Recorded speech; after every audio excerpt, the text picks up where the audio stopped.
स्वामी समर्थ. नमस्कार स्वामी भक्त हो, तुमचे मनपूर्वक स्वागत आहे. गुरुपौर्णिमा हा आपल्या जीवनातील अत्यंत पवित्र आणि मंगल दिवस आहे.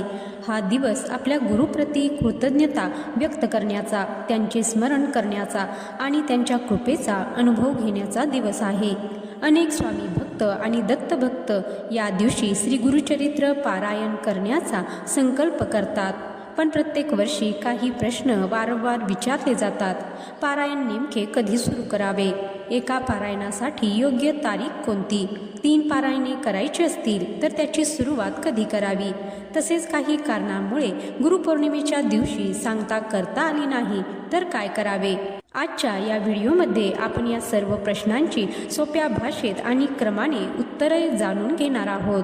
त्याचबरोबर पारायण करताना महत्त्वाचे नियम, आहार विहार, पूजेची मांडणी आणि काही आवश्यक सूचना देखील पाहणार आहोत. म्हणून हा व्हिडिओ शेवटपर्यंत नक्की पहा.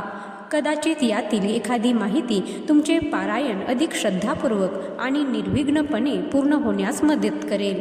चला तर मग श्री स्वामी समर्थ महाराजांचे आणि श्री गुरुदेव दत्तांचे स्मरण करून आजच्या या पवित्र विषयाला सुरुवात करूया. आषाढ महिन्यातील पौर्णिमेला गुरुपौर्णिमा साजरी केली जाते आणि गुरुपौर्णिमा यंदा 29 जुलै बुधवार या दिवशी आलेली आहे. आता गुरुपौर्णिमेनिमित्त बऱ्याच स्वामी भक्तांना, दत्त भक्तांना गुरुचरित्राचं पारायण करायचं असतं. तर ते कधी करावं, कसं करावं? 21 दिवसांची सेवा करायची असेल त्यांनी 9 जुलैला ही सेवा सुरू करायची आहे आणि 29 जुलैपर्यंत आपल्या या सेवा करायच्या आहेत. त्याचप्रमाणे गुरुचरित्राचे पारायण तुम्हाला जर का एक पारायण करायचं असेल तर ते कधी करायचं? तर हे पारायण तुम्ही 23 जुलैला चालू करायचं आहे आणि गुरुपौर्णिमेच्या दिवशी याची तुम्हाला सांगता करायची आहे. ज्यांना ज्यांना गुरुपौर्णिमेच्या दिवशी सांगता करायची असेल त्यांनी गुरुपौर्णिमेच्या 7 दिवस अगोदर म्हणजेच 23 जुलैला हे पारायण करायचं आहे. बघा, आता बऱ्याच महिला असतात, त्यांना अडचणी येतात, मासिक धर्म असतात, तर मग अशा वेळेस त्यांना 7 दिवसाचं पारायण किंवा त्याचं उद्यापन किंवा सांगता गुरुपौर्णिमेच्या दिवशी करता येत नाही. मग अशा महिलांनी, अशा ताईंनी किंवा दादांनी हे पारायण कधी चालू करायचं? तर बघा, मन असता पवित्र सदा वाचावे गुरुचरित्र. ज्यावेळेस तुमच्या मनात येईल त्या दिवसापासून तुम्ही गुरुचरित्र पारायण करायला सुरुवात करू शकता. मग आता गुरुपौर्णिमेला सांगता नाही झाली, त्याच्या अगोदर तुमची सांगता झाली तरी चालणार आहे किंवा नंतर सांगता झाली तरी सुद्धा चालणार आहे. तुम्ही तुमच्या घरातल्या सोयीनुसार, तुमच्या घरातल्या अडचणी बघून तुम्ही हे पारायण करायला सुरुवात करू शकता. ज्यांना गुरुपौर्णिमेच्या दिवशी सांगता करायची आहे त्यांनी 23 जुलैला हे पारायण करायला सुरुवात करायची आहे. आता पारायण चालू असताना ती सुरू करण्याच्या दिवशी अमावस्या किंवा एकादशी नसावी. त्याचप्रमाणे उद्यापन अमावस्या किंवा एकादशीच्या दिवशी येणार नाही याची काळजी घ्यायची आहे. तुम्ही कॅलेंडरमध्ये नीट बघा, पहिल्या दिवशी आणि 7व्या दिवशी अमावस्या एकादशी नसावी. पारायणाच्या मध्ये अमावस्या आली तरी चालेल, परंतु उद्यापनाच्या दिवशी आणि पहिल्या दिवशी अमावस्या आणि एकादशी नसावी. हे दिवस बघून तुम्ही पारायण कधीही चालू करू शकता. आता ज्यांना 3 पारायण करायचे असेल त्यांनी कसे करावे? तर बघा, 9 जुलैला तुम्ही हे पारायण करायला सुरुवात करायची आहे. 7व्या दिवशी तुम्हाला याचं उद्यापन करायचं आहे. अगदी साध्या पद्धतीने घरातल्या घरात तुम्ही स्वयंपाक बनवून याचं उद्यापन करू शकता. पुन्हा दुसऱ्या दिवशी तुम्हाला तुमच्या पारायण करायला सुरुवात करायची आहे. पुन्हा 7 दिवसांनी तुम्हाला उद्यापन करायचं आहे. पुन्हा तिसऱ्यांदा तुम्ही दुसऱ्या दिवशी पारायण करायला चालू करा आणि याचं उद्यापन तुम्हाला गुरुपौर्णिमेच्या दिवशी करायचं आहे. आता छोटे छोटे नियम आहेत ते पाहूया. त्याचप्रमाणे बघा, हे पारायण करताना आपल्याला ब्रह्मचर्याचे पालन कडकडीत करायचं आहे. मांसाहार अजिबात घरात करायचा नाही, गादीवर झोपायचं नाही, परान्न अजिबात घ्यायचं नाही. खाण्याचे काही नियम आहेत, त्यात कांदा, लसूण, तिखट, मसाल्याचे पदार्थ, तळलेले पदार्थ अजिबात घ्यायचे नाहीत. त्याचप्रमाणे आपल्याला एक धान्य खायचं आहे. म्हणजे 7 दिवस तुम्ही चपाती खाणार असाल तर चपातीच खा, ज्वारीची भाकरी खाणार असाल तर ज्वारीची भाकरीच खा. भात खायचा नाही, कारण भात खाल्ल्याने सुस्ती, आळस येते. त्याचप्रमाणे द्विदल धान्य खायचं नाही. जे शेंगदाणा आहे, डाळी साळी आहे, ते द्विदल धान्य आपल्याला अजिबात खायचं नाही. तुम्ही सर्व प्रकारच्या पालेभाज्या खाऊ शकता. यामध्ये फक्त शेपूची भाजी खाऊ नये, कारण शेपूची भाजी खाल्ल्याने ढेकर येतात. आपण वाचन करताना आपल्याला ढेकर येतो, आळस येतो, यासाठी शेपूची भाजी खायची नाही. बाकी तुम्ही सर्व पालेभाज्या खाऊ शकता. फक्त तुम्हाला तेलामध्ये कढीपत्ता फोडणीसाठी जिरे मोहरी टाकायचे आहे. लसूण घालायचा नाही.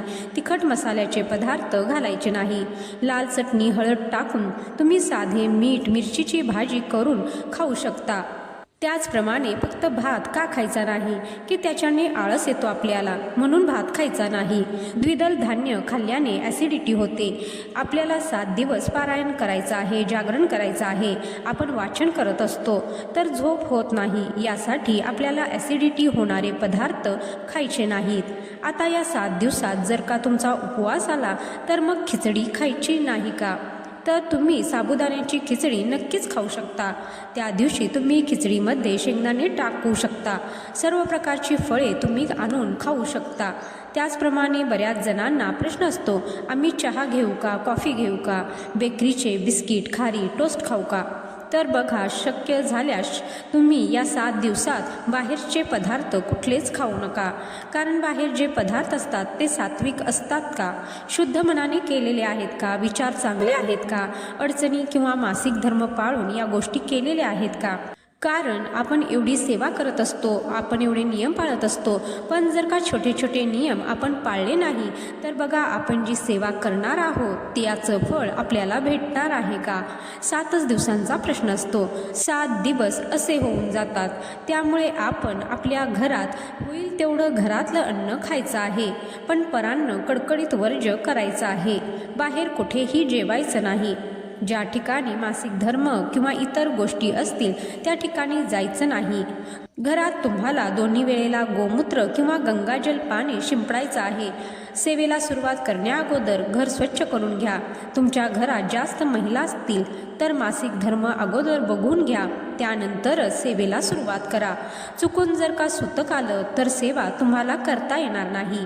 तुम्ही तुमच्या गुरुजींना विचारून तुम्ही सेवा कशी करायची, काय करायची ते तुम्ही पाहून घ्या, किंवा तुम्ही तुमच्या गुरुजींकडून ते पारायण पूर्ण करून घेऊ शकता. त्याचप्रमाणे आपल्याला ब्रह्मचर्याचं पालन करायचं आहे. खाली झोपायचं आहे. ज्यांना खाली झोपणं शक्य नाही त्यांनी, ज्यांचं अंग दुखतं किंवा ज्यांना बेडरेस्ट आहे किंवा ज्यांना काही शरीराचे आजार असतील, त्रास असतील, त्यांनी गादी काढून घ्या. फक्त पलंगावरती चटई टाकून किंवा सतरंजी टाकून त्यावर तुम्ही झोपू शकता. आता हे छोटे छोटे नियम झालेत. वाचन करताना आपल्याला एका बैठकीतच वाचन करायचं आहे. वाचन करताना कोणाशी बोलायचं नाही, कोणी डिस्टर्ब करणार नाही याची काळजी घ्यायची आहे.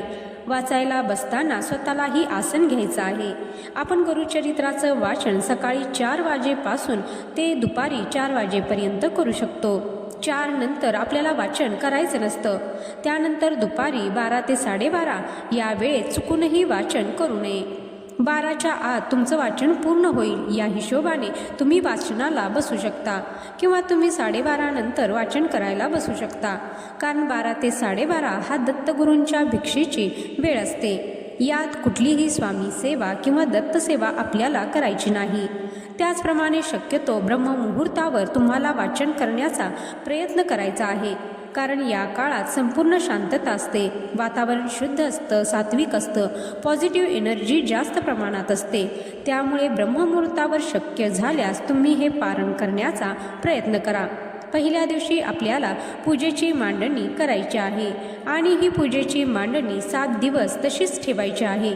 तुम्हाला उद्यापन झाल्यानंतर दुसऱ्या दिवशी पूजेची मांडणी उचलायची आहे.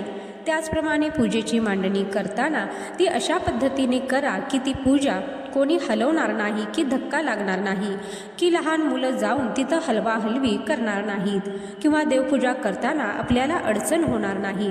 अशा ठिकाणी तुम्हाला पूजेची मांडणी करायची आहे. जिथे तुमचं देवघर असेल त्याच्या बाजूला तुम्ही पूजेची मांडणी केली तरी चालणार आहे.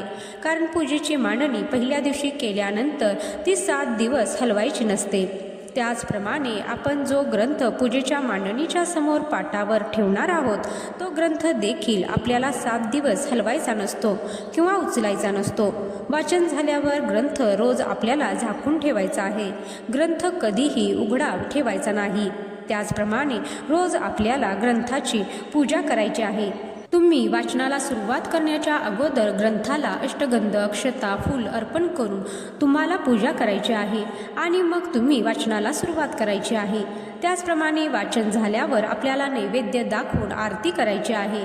तसेच ग्रंथाला नमस्कार करून तुमची जी काही इच्छा असेल, ज्या इच्छापूर्तीसाठी तुम्ही हे पारायण करत असाल ती इच्छा सांगून तुम्हाला ग्रंथ झाकून ठेवायचा आहे. वाचन करताना मोठ्याने वाचायचं नाही, शांततेत वाचायचं आहे. आपल्याला आपण जे काही वाचतो आहे, जे शब्द बोलतो आहे, हे आपल्याला स्वतःला समजेल या पद्धतीने वाचन करायचं आहे. उगीच उरकायचं म्हणून उरकायचं, पटापटा संपवायचं म्हणून वाचायचं असं करू नका. जर का तुम्ही अशी सेवा करत असाल तर अशा सेवेचा तुम्हाला काहीच उपयोग नाही. त्यामुळे वाचन करताना एका लयीत करा. तुम्हाला समजेल, तुम्हाला ऐकायला येईल इतपत आवाजात तुम्हाला वाचन करायचं आहे. चिडचिड करून वाचन करू नका. कारण या ग्रंथात एक एक शब्द हा अगदी अनमोल आहे, अगदी सोन्यासारखा आहे, काहीतरी शिकवून जाणारा आहे. त्यामुळे आपण जे वाचतो आहे ते आपल्याला समजलं पाहिजे. आपण काय वाचतो आहे, यातून आपल्याला काय बोध मिळतो आहे हे आपल्याला कळलं पाहिजे. याच हिशोबाने तुम्हाला हे पारायण करायचं आहे. आता ज्यांच्या मनात खूप भीती आहे, आम्ही हे पारायण करू शकतो का, तर हो, तुम्ही हे 100% पारायण करू शकता. पहिल्या दिवशी तुम्हाला संकल्प सोडायचा आहे. शक्य झाल्यास स्वामींच्या केंद्रात जा, दत्तगुरूंच्या मंदिरात जा, एक नारळ, खडीसाखर ठेवा आणि त्यांना प्रार्थना करा की माझ्याकडून ही सेवा निर्विघ्नपणे करून घ्या. मी ही सेवा गुरुपौर्णिमेनिमित्त करत आहे. स्वामी समर्थ महाराज, मी ही सेवा करत आहे. मी पहिल्यांदा करत आहे. मी अज्ञान आहे, मी बालक आहे, मला काहीच कळत नाही. मी सेवेला सुरुवात करणार आहे, ती तुम्ही निर्विघ्नपणे पार करून घ्या. तुम्हाला फक्त असं म्हणायचं आहे, सेवेला सुरुवात करायची आहे. बघा, तुम्ही सेवेला सुरुवात करा. तुम्हाला जरी काही येत नसेल, काहीही माहिती नसेल, तरी 7 दिवसात तुमची ही सेवा कशी पूर्ण करून घ्यायची हे आपले महाराज बघणार आहेत. करता करविता स्वामी समर्थ महाराज आहे. आपण फक्त करणारे आहोत. आपण फक्त करायचं आहे. करून घेणारे ते स्वतः आहेत.